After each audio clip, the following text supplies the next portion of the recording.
श्री स्वामी समर्थ महाराजांना जन्म आणि मृत्यू दोन्ही नाही, मग ते प्रकट कसे झाले? प्रकट दिनाचा हा इतिहास तुम्हाला माहित नसेल तर हा व्हिडिओ पूर्ण बघा. श्री स्वामी समर्थ महाराज हे आंध्र प्रदेशातील श्रीशैल जवळ असलेल्या कर्दळी वनातून प्रकट झाले.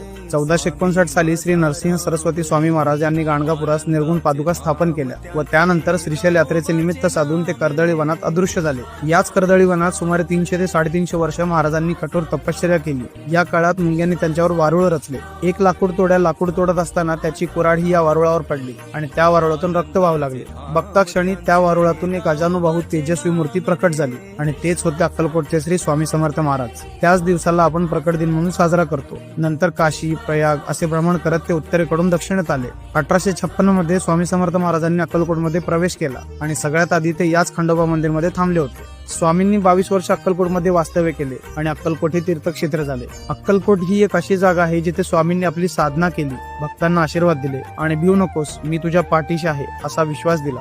तुम्हाला कधीही वेळ मिळाला तर एकदा अक्कलकोटला नक्की भेट द्या, कारण स्वामींच्या दर्शनाच्या वेळी एक वेगळीच आध्यात्मिक ऊर्जा जाणवते जी शब्दात सांगताच येणार नाही. स्वामींच्या कृपेने तुमच्या जीवनात सुख, शांती आणि समृद्धी येवो हीच